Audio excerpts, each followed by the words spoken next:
Okay mga Lods, bago tayo dumako dito sa ating debunk for today's video, gusto ko lamang sanang imbitahan kayong mga DDS na i-debunk nyo rin yung mga sinasabi ko. Particular po kay Sas at saka kay Joey, pati si Daryl Yap and si Banat Bay na rin. Dito po kasi makikita natin na iniiba na nila yung naratibo about kay Vico Soto and sa mga Diskaya din. Okay, so bumalik na tayo dito, okay? Let's go. Pong mayor ng Pasig City. Correct. Ha? Wala kang kinakalaban. Ang kinakalaban mo yung contractor. Pero, my God. Ayaw mo pagsalitain. Ang ano ko talaga is, in this story, Okay. it's not the contractor that is the biggest fish in the ocean. Alam mo, I would agree, I would tend to agree with that na hindi naman talaga yung contractor yung pinakamalaking isda dito. Pero they are, even if they are not the biggest fish, they are still part of the problem. Saying na hindi mo sila pwedeng i-prosecute or wala silang liability kasi may malaki pa sa kanilang, mas malaki pa sa kanilang tao is saying na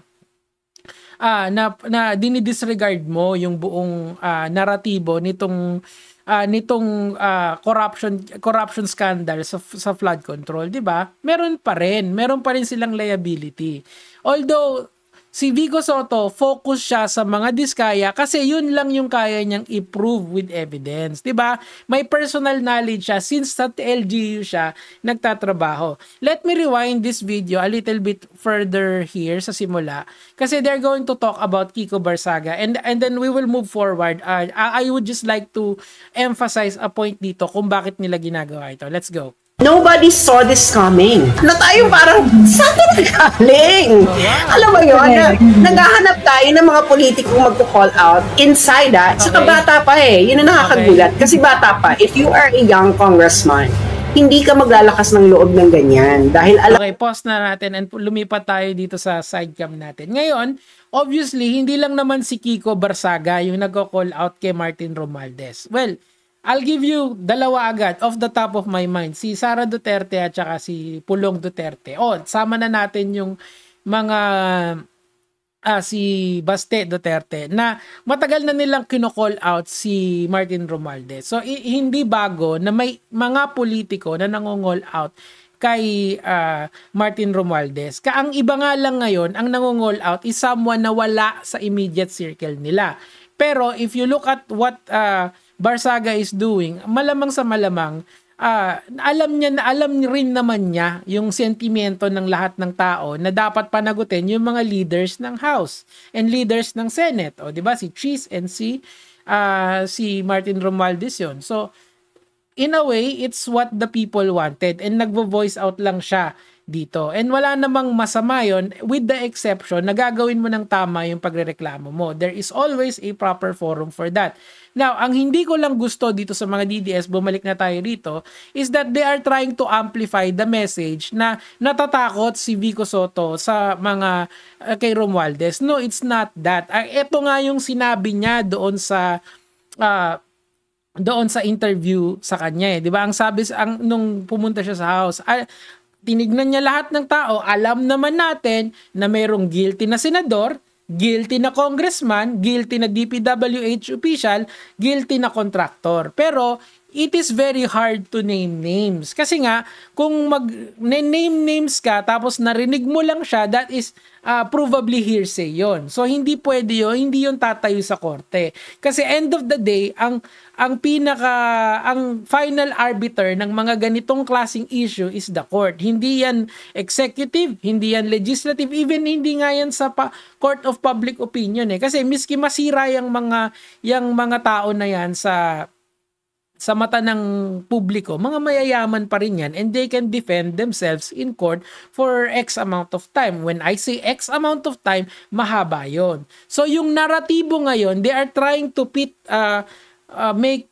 make it against Vico versus Kiko, which is not correct. Kasi una, yung function nila as a legislator na gumagawa ng batas at saka LGU na nag-e-execute siya ng mga kailangan ng kanyang syudad, di ba? local government unit. Ibig sabihin, hindi siya national. O, di ba? Doon pa lang alam mo na merong ulterior motives itong mga DDS na to. And this is the disappointing part dito.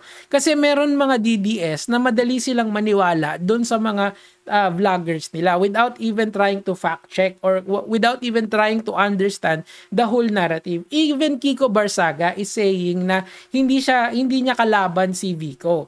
And he is saying na objectively or he is saying categorically na si Tito Sotto yung hindi niya gusto.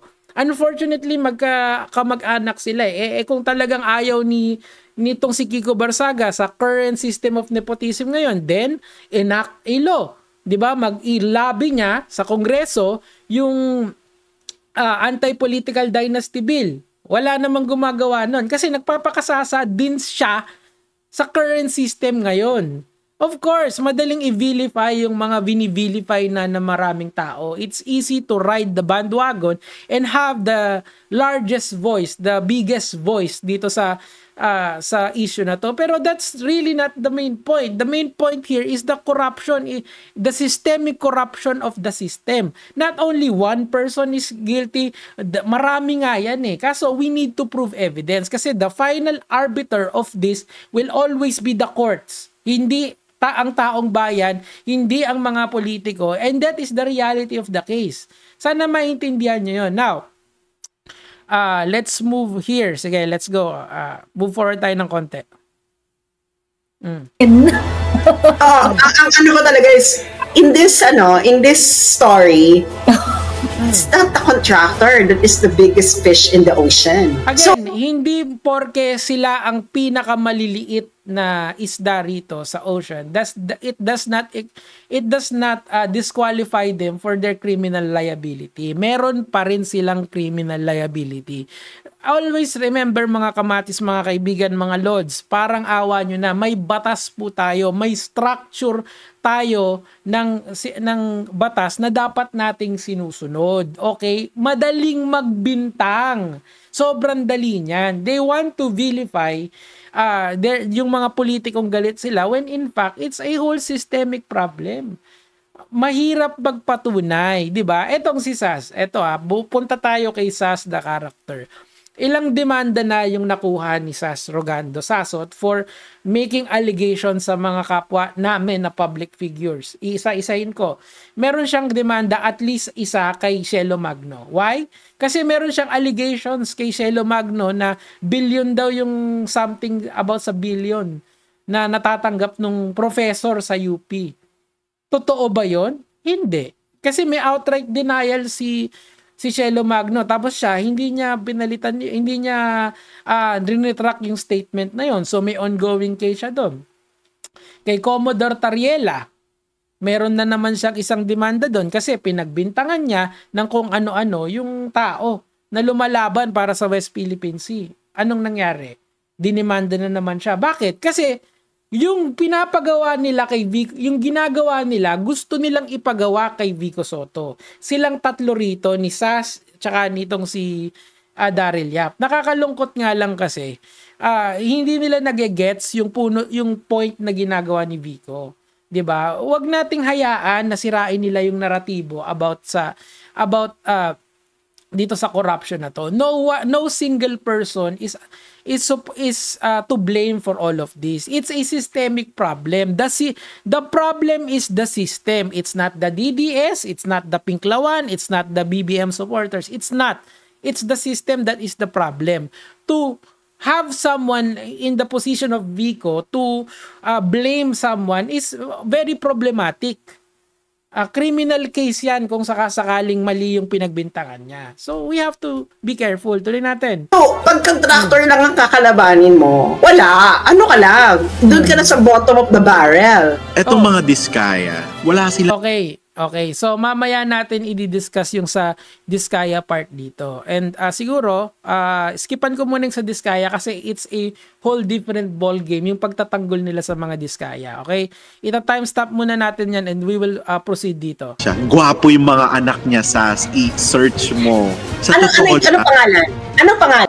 Hindi ko ma-bash itong si Congressman D. He's a very nice person. Okay? Mabait siya. I've met Now, him several times, mabait siya. Ayan, so ang nangyari kasi ngayon, nagpalit na ng House leadership ang Senado, ang Kongreso. Hindi na si Martin Romualdez yung Speaker of the House.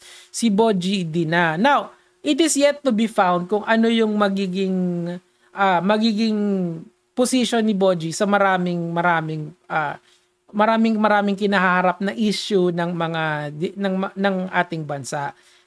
Pero pinapauwi na nila si Saldico, okay? Kasi nga meron siyang travel clearance from the previous Congress.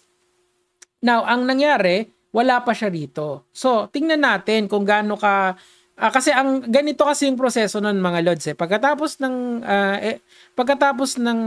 complaint, pagkatapos nung parang reklamo ng House na umuwi ka na, pag hindi siya sumunod, bibigyan siya ng ethics complaint. Okay, pag hindi siya sumagot doon sa ethics complaint, wini-waive niya na yung rights niya to respond. Pagkatapos nun, tatanggalin siya as congressman. After tanggalin siya sa congressman, pwede na siyang isampina. So this is the due process na kailangan pagdaanan ni Zaldico if hindi siya haharap. Kung ako kay Zaldico, it's better na umuwi na lang siya. At least congressman pa rin siya.